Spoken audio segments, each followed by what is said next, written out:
This is Ken Pyle with VOD TV. We're at the MTA. Brent Christensen, thank you very much for having us here again.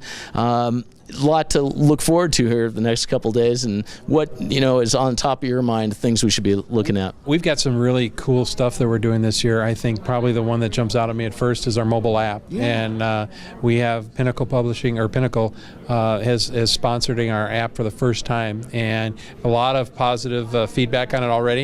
You don't have to carry all the paper with you. If you got your smartphone with you, that's good enough. I think a lot of the things that we've tried to do, and we've always talked about the importance for the MTA to mirror the industry and things that are going on, and one of the things that we're doing that is all the changes that are happening from the FCC's transformation order and things that are affecting our companies. It's really kind of affecting how we serve our members, and by that I mean we were for years and years focused on just state things, and we've become as an organization more focused on a lot of the federal things and how they pertain to Minnesota and how they affect our members in specific. So the goal of our event planning committee was to reflect that in this convention. Tomorrow at the Issues Luncheon, we have the new chair of the PUC who came on board last July as our featured speaker, and she's going to be talking. And then on Wednesday morning, instead of having a keynote this year, we're having Commissioner Clyburn come in via the web, and she'll be interviewed by Shirley Bloomfield from NTCA, who'll be on stage with me, and we'll be interviewing her from Washington live. And our goal was to have her come here, and sequestration and other things kind of put the cramp on that.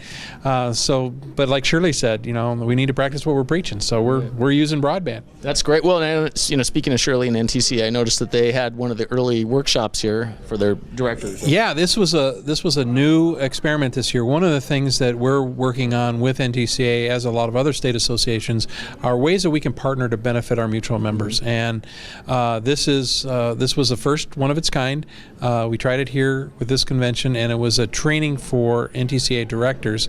And we held it. It's one of our pre-conference activities along with our user groups. So they had a very good turnout, and they brought in a good speaker. And so I haven't heard the feedback, but I'm sure it was excellent. Well, and hopefully any minute we'll be able to interview that speaker and find out what's going on there.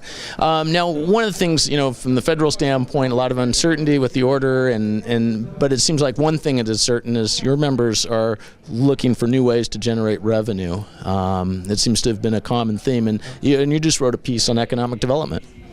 Yeah, we got an article published in the Star Tribune this morning on telecommuting, and as you know, it was announced a few weeks ago here in Minnesota that Best Buy was throttling back on their telecommuting and the promoting of telecommuting, as did Yahoo nationally.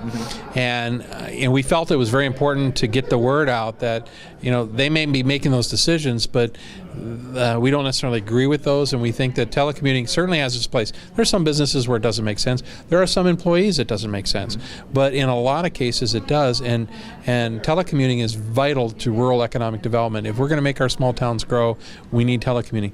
We're past the point of chasing 200 job smokestack factories in small towns in Minnesota. We've got to grow telecommuting jobs 1, 2 at a time, all the time. Well, I look at the kids. That's the way they're growing up, right? It's a virtual world for them. Clearly, and that's the way that they're used to. Look at the rise in online education and online schools, and that's only going to foster that and grow that. And employers are going to have to get their arms around it and develop policies and put procedures in place to deal with it. Here at the MTA, we have telecommuters, and as a matter of fact, our safety staff and me, and that forced us. There are a whole bunch of HR issues that we had to get our arms around and deal with. So is there actually an office anymore for the MTA? Oh, absolutely, clearly, and there always will be, because we've still got an office in St. Paul.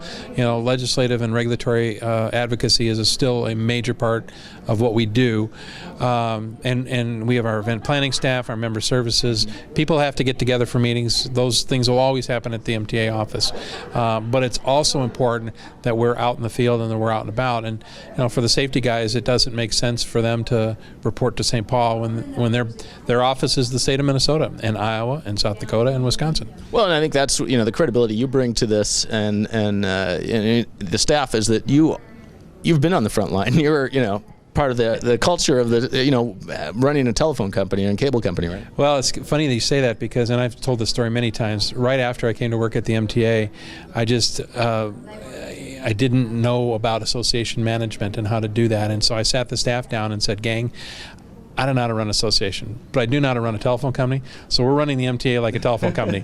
We have regulated revenues, which are our dues, and we have non-regulated revenues, which is everything else. And so we're going to start thinking of the MTA as a telephone company.